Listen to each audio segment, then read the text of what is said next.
Hello everyone, welcome to new tutorial video. আজকে টিউটোরিয়ালে আমি আঁকছি রঙ্গন ফুল। আজকে আমি একটাই ফুল অ্যাড করেছি, তবে আজকের পাতা যেগুলো অ্যাড করেছি সেগুলো খুব যত্ন করে আঁকছিলাম। কয়েকদিন ধরেই মনে হচ্ছে যে শুধু ফুলই আঁকা হচ্ছে, কিন্তু পাতার দিকে যত্নশীল হওয়া হচ্ছে না। তো আজকে খুব সময় নিয়ে পাতাগুলো আমি এঁকেছি।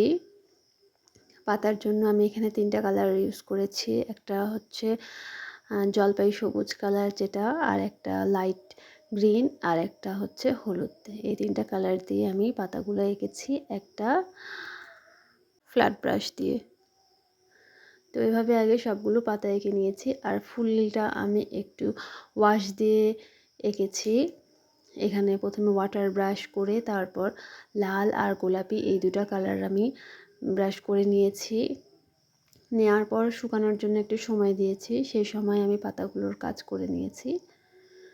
তো ফুলের ওয়াশটা শুকিয়ে গেলে তারপর আমি রঙ্গন ফুলগুলো এঁকে নেব।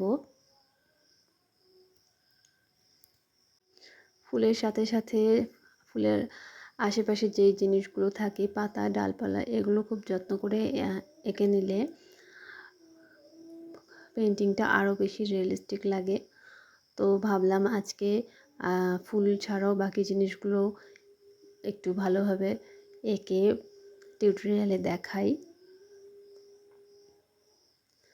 তো এই যে শুকিয়ে গেছে।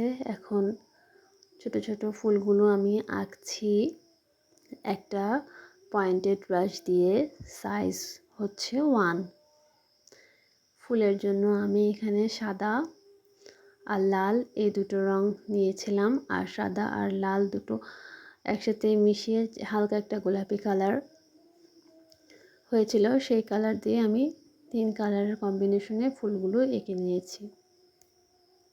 রঙ্গন সাধারণত 4 আর 5 পাপড়ির হয়, তবে আমি এখানে সবগুলো ফুল 4 পাপড়ি দিয়ে এঁকেছি। প্রথমে প্রথমে লাইট কালারের ফুলগুলো এঁকেছি, যেহেতু আমার ব্যাকগ্রাউন্ডটা ছিল ডার্ক কালার, তাই তার উপরে আগে লাইট কালারের ফ্লাওয়ারগুলো এঁকেছি। তারপর লাইট কালারের পর এখন আমি লাল ফুলগুলো এঁকে নিচ্ছি।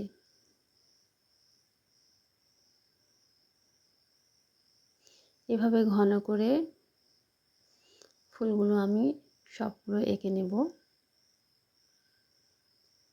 ফুল আঁকা শেষ। এই হচ্ছে আজকের কাজের ফাইনাল লুক।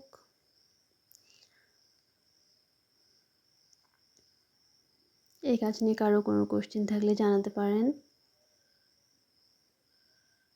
আর কোনো ফুলের রিকোয়েস্ট থাকলে আমাকে জানাবেন, আমি টিউটোরিয়ালে দেখানোর চেষ্টা করব। আজ এ পর্যন্তই, টাটা।